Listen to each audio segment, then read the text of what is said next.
तो उत्तरकाशी के सिलकेरा टनल में फंसे 41 मजदूरों के सफल रेस्क्यू ऑपरेशन के बाद अब नई खबर सामने आ रही है। दरअसल टनल हादसे के बाद दोबारा निर्माण कार्य होने से यहां पर फिलहाल रोक लगा दी गई है और अब अगले आदेश तक सुरंग के अंदर कोई निर्माण कार्य नहीं किया जाएगा।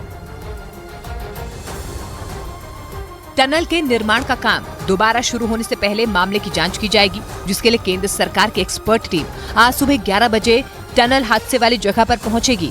सूत्रों के हवाले से खबर है कि टीम में 7 लोग शामिल हैं, जो निर्माण कार्य के दौरान हुई खामियों की जांच करेंगे और उसकी रिपोर्ट सरकार को सौंपेंगे। बता दें, सिलकेरा टनल में भूस्खलन के बाद 41 मजदूर फंस गए थे, जिन्हें सुरक्षित बाहर निकाल लिया गया है। रैट माइनर्स की टीम बारी बारी से अंदर जाकर बिना रुके खुदाई का काम करती थी।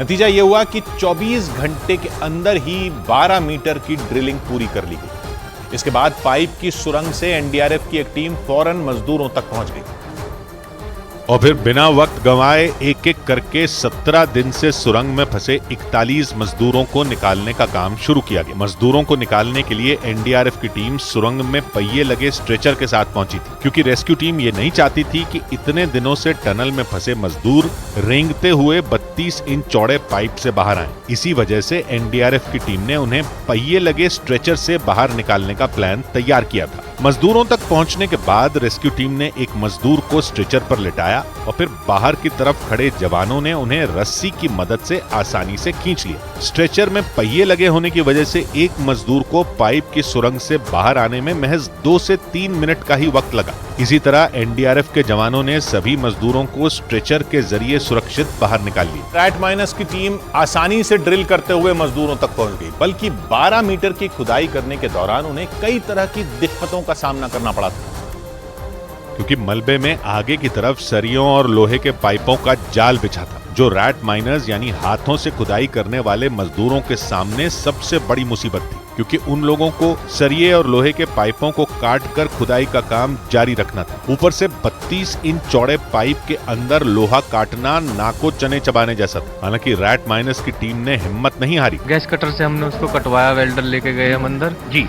फिर उन्होंने उसको सरिया को काटा, फिर हमने आगे पाइप सरकाया। न्यूज 18 से बातचीत के दौरान सुरंग में हाथों से खुदाई करने वाले मजदूरों ने बताया कि 1 मीटर की खुदाई करने में उन्हें करीब 2 घंटे का वक्त लगता था और इस दौरान कई बार उनका सामना लोहे के पाइप से हुआ। लेकिन इसके बावजूद उनका जज्बा कम नहीं हुआ, बल्कि उन्होंने अपनी पूरी ताकत और अनुभव का इस्तेमाल कर मजदूरों तक पाइप की सुरंग बनाने का काम पूरा किया। जैसे ही रैट माइनर्स की टीम ने आखिरी हथौड़ा मारकर मलबे की दीवार तोड़ी, सुरंग के अंदर फंसे 41 मजदूर खुशी से चिल्लाने लगे। खुशी के मारे मजदूरों ने रैट माइनर्स की टीम से जुड़े लोगों को गले लगा लिया, क्योंकि 12 नवंबर से सुरंग में फंसे लोगों के लिए रैट माइनर्स की टीम में शामिल लोग किसी देवदूत से कम नहीं थे। ये वो लोग थे जो 17 दिन बाद उन तक पहुंचने में कामयाब हो पाए थे। इसी वजह से जैसे ही रैट माइनर्स यानी हाथों से खुदाई करने वाले मजदूर सुरंग में पहुंचे, वहां फंसे लोगों की खुशी का ठिकाना नहीं रहा। खुदाई करने वाले मजदूरों के मुताबिक उन्हें देखते ही सुरंग में फंसे मजदूर खुशी के मारे जोर जोर से चिल्लाने लगे। न्यूज 18 की टीम ने रैट माइनर्स की टीम में शामिल उस मजदूर से बातचीत की, जिसने आखिरी हथौड़ा मारकर मलबे की दीवार तोड़ी थी। इतनी जगह थी कि सिर्फ मेरा हेड निकला था, मैंने उतने ही में से मैं अंदर चला गया। मेरे पीछे ये भी ऐसे ही उतनी हमने जगह उसके बाद ही की है, पहले उनसे मिलने के बाद। टनल में फंसे हुए मजदूरों को रैट माइनर्स की टीम ने भले ही 24 घंटों के अंदर ही निकाल लिया हो, लेकिन टीम के लोगों के मुताबिक अगर इस काम में उन्हें कई दिनों का वक्त भी लगता तो वो बिना रुके इस ऑपरेशन को अंजाम देने के लिए भी तैयार थे। उत्तराखंड के मुख्यमंत्री पुष्कर सिंह धामी ने अस्पताल पहुंचकर सुरंग से निकाले गए सभी मजदूरों से मुलाकात की। मुख्यमंत्री ने उन मजदूरों को 1-1 लाख रुपए के चेक भी दिए और इस दौरान मुख्यमंत्री पुष्कर सिंह धामी ने इस पूरे रेस्क्यू ऑपरेशन में शामिल लोगों और प्रधानमंत्री नरेंद्र मोदी की जमकर तारीफ की। वो सुरंग से निकाले गए मजदूरों से मुलाकात करने उत्तरकाशी के चिन्याली सौड़ में मौजूद अस्पताल पहुंचे, जहां उन्होंने सभी 41 मजदूरों से मिलकर उनका हाल जाना। इसके बाद मुख्यमंत्री ने उन सभी को 1-1 लाख रुपए का चेक दिया। मजदूरों ने भी मुख्यमंत्री का आभार जताया और इस ऑपरेशन की लगातार निगरानी करने के लिए उनकी सराहना की।